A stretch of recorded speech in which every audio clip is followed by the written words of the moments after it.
Salut tout le monde et bienvenue aujourd'hui sur Fish and Fun. Je vais vous emmener aujourd'hui avec moi pour découvrir certains postes de pêche. J'espère que ça vous plaira. Ça se passe par ici.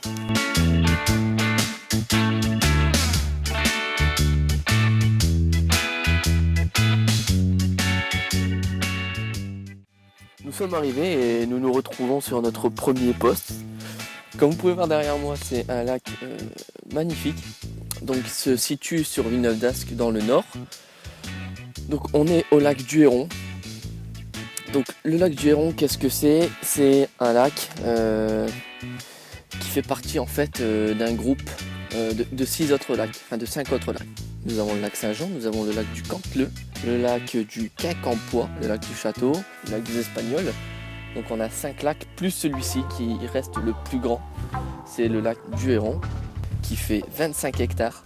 Donc ce premier lac, on va venir pêcher surtout la carpe. On peut pêcher également dans ce lac et dans ceux qui sont constitués à côté, le carnassier sans souci, on a du silure.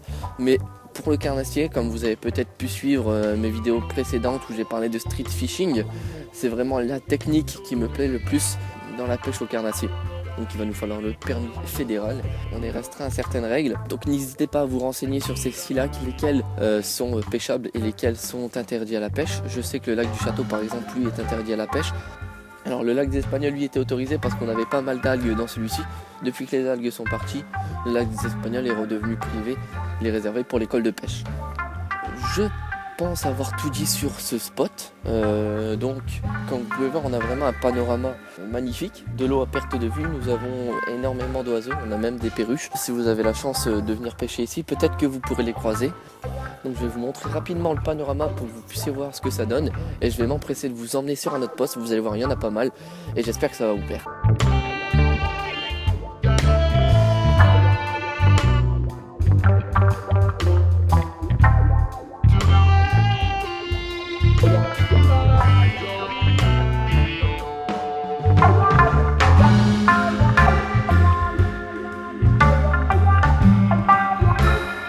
Et voilà, nous sommes arrivés à notre deuxième poste. Alors nous sommes toujours dans le nord, mais non plus à Villeneuve-d'Ascq. Nous sommes à Marcq-en-Barœul sur le canal de Roubaix.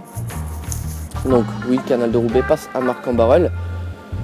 Donc c'est un canal qui va nous proposer plusieurs postes. En street fishing, ça peut être pas mal. On a des petites écluses qui sont un peu plus loin, qui nous permettent vraiment de pouvoir accéder à des postes vraiment pas mal du tout.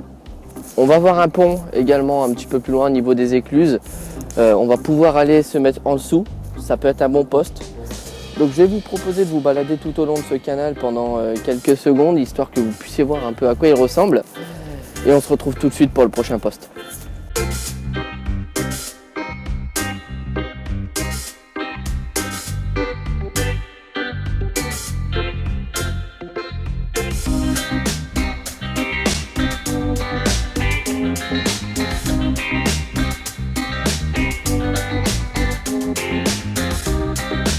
Ah, vous êtes là?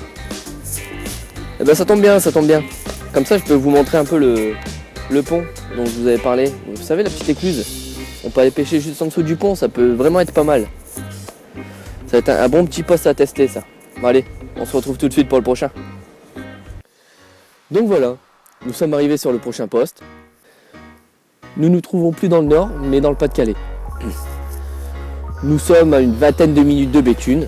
Au niveau de la localisation exacte du poste, je ne donnerai pas plus d'informations, tout simplement parce que c'est un lieu peu fréquenté et j'aimerais qu'il le reste. On a l'exemple sur un canal qui se trouve pas très loin d'ici, où là en revanche, c'est surpêché. Et on remarque clairement que ça devient de plus en plus compliqué de faire du poisson. Ce poste est très intéressant pour plusieurs raisons. La première, on va avoir une rivière d'un côté et un canal de l'autre. Alors la seconde, c'est le passage des péniches. Alors certes, on doit remonter les lignes, mais elles sont peu fréquentes et vont créer de l'activité. Et je rajouterai un troisième point positif qui se trouve tout au long de la rivière. On va avoir de la verdure, des buissons, des arbres qui vont venir recouvrir cette rivière en passant par au-dessus. Et je pense que ça peut vraiment être intéressant pour la pêche au brochet et au sandre par exemple. Je pense maintenant avoir fait le tour de ce poste qui me semble très intéressant. On verra ça dans d'autres vidéos.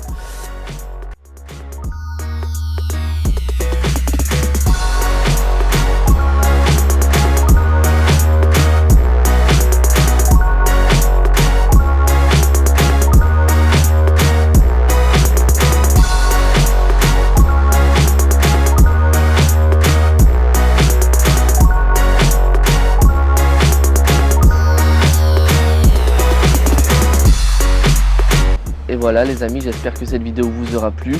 Moi, ça a été un plaisir de vous amener tout au long de ces posts. J'espère vraiment que c'était très intéressant pour vous. N'hésitez pas à laisser un pouce vert et vous abonner. Et évidemment, laissez un petit commentaire pour donner votre avis sur cette vidéo et sur les posts présentés si vous aussi vous les trouvez intéressants. On se retrouve très bientôt pour de nouvelles vidéos. Ciao tout le monde.